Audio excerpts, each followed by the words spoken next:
Hi hello viewers, நம்ம இன்னைக்கு இந்த வீடியோவில் எந்த விஷயத்தை பற்றி பேச போகிறோம், யாரை பற்றி பேச போகிறோம் அப்படின்னு சொல்லி கேட்டோம் அப்படின்னா, திரு செங்கோட்டையன் அவர்கள் தன்னை தாவேக்கால இணைச்சிக்கிட்டது தான் தமிழக அரசியலில் கடந்த ஒரு 2-3 நாட்களாகவே பரபரப்பாக பேசப்பட்டுக்கிட்டு இருக்கு அப்படின்னு சொல்லலாம்.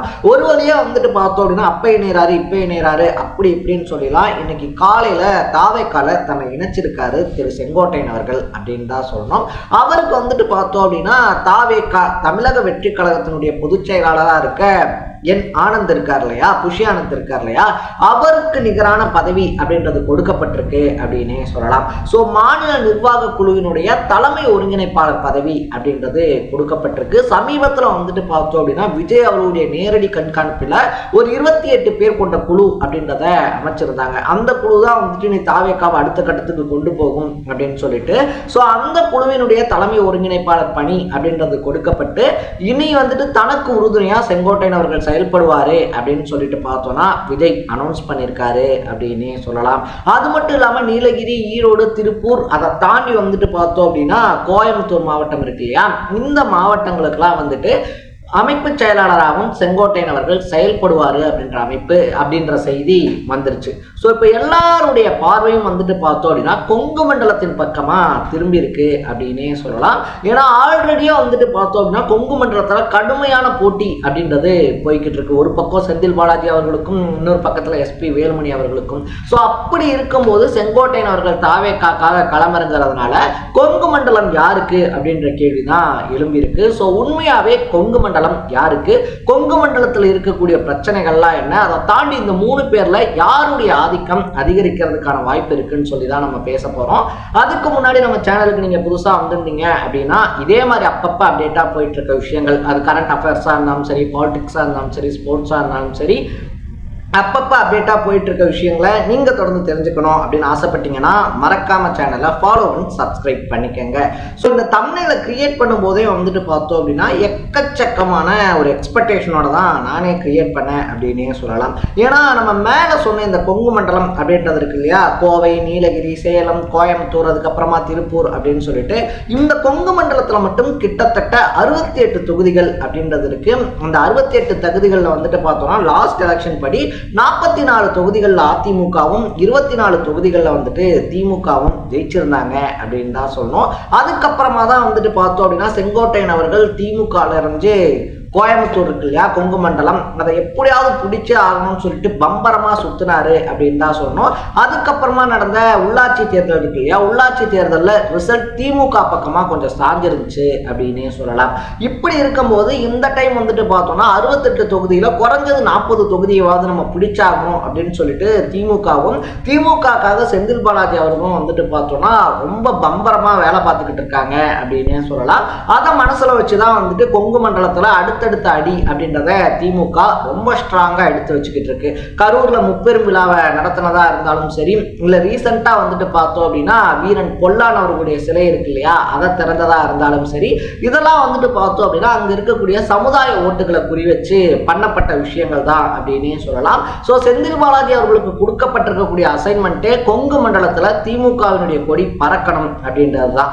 இன்னொரு பக்கத்துல எஸ்பி வேலுமணி அவர்கள் சோ காலங்காலமா கொங்கு மண்டலம்னாலே அது அதிமுகவினுடைய கோட்டை அப்படின்ற பேர் எடுத்திருக்கு அப்படின்னே சொல்லலாம். இதுல கொஞ்சம் கஷ்டமான விஷயம் என்ன அப்படின்னு சொல்லி பார்த்தோம்னா, இவங்க 3 பேருமே ஒரே கட்சியில இருந்தவங்க அப்படின்றதுதான். செங்கோட்டையன் அவர்களா இருந்தாலும் சரி, செந்தில் பாலாஜி அவர்களா இருந்தாலும் சரி, அதை தாண்டி பார்த்தோம் அப்படின்னா எஸ்பி வேலுமணி அவர்களா இருந்தாலும் சரி, இந்த 3 பேருமே பார்த்தோம்னா கொங்கு மண்டலத்தை அதிமுக கட்டுப்பாட்டுக்குள்ள வச்சிருந்தாங்க. ஒவ்வொருத்தரும் ஒவ்வொரு மாவட்டத்தை அப்படின்ற மாதிரி. இப்ப இந்த 3 பேருமே பார்த்தோம்னா நேரெதிரா போட்டி போடுறது, நேரெதிரா தன்னுடைய கட்சிக்காக வேலை பார்க்கறது அப்படின்றதுதான் ஹைலைட்டான விஷயமா மாறி இருக்கு அப்படின்னு சொல்லணும். இன்னும் சொல்ல போனோம் அப்படின்னா சமுதாய ரீதியா பார்த்தாலும் கூட பார்த்தோம்னா இவங்களுக்கான செல்வாக்குகள் அப்படின்றது அங்க ரொம்ப பெரிய அளவுல இருக்கு அப்படின்னே சொல்லலாம்.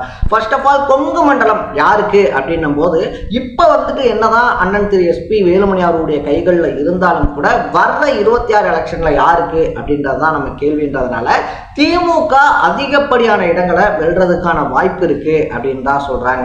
இது வந்துட்டு நம்ம தாவேக்கா வந்துட்டு ஜெயிச்சிரும், ஆட்சியை பிடிச்சிரும். அப்பார்ட் ஃப்ரம் தட் அதெல்லாம் தாண்டி பார்க்கும்போது அதிமுகவினுடைய அதிருப்தி ஓட்டுகள், அதை தாண்டி செங்கோட்டையினருடைய ஆதரவு ஓட்டுகள் அப்படின்றதெல்லாம் தாவேக்கா பக்கமா போறதுனால அதிமுக தாவேக்காக்கு அந்த ஓட்டு பிரிவு அப்படின்றது இருக்கும். திமுகக்கு அவர்களுடைய ஓட்டு அப்படின்றது விழுந்தாலே போதும், அவங்க ஈஸியா கொங்கு மண்டலத்துல தன்னுடைய கொடியை பறக்க விட்டுருவாங்க அப்படின்னு வந்துட்டு சொல்லப்படுது.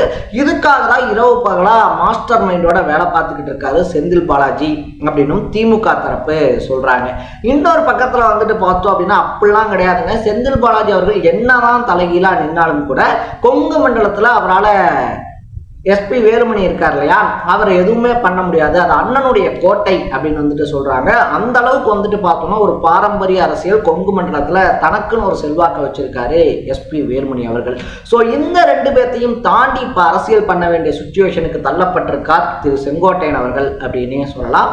At the same time Sengottaiyan அவர்களும் ஒன்றும் சாதாரண ஆள் கிடையாது அப்படின்னு தான் சொல்லலாம். அவங்க ரெண்டு பேரும் எப்படி ஜெயலலிதாவுடைய காலகட்டத்தில் இருந்து அரசியல் அப்படின்றதுல வந்துட்டு உச்ச நட்சத்திரமா இருக்காங்களோ, அவங்க எல்லாத்துக்கும் முன்னாடி எம்ஜிஆர் அவருடைய காலகட்டத்தில இருந்தே அரசியல்ல ஒரு முக்கிய புள்ளியா இருந்தவர் தான் செங்கோட்டையன் அப்படின்னே சொல்லலாம்.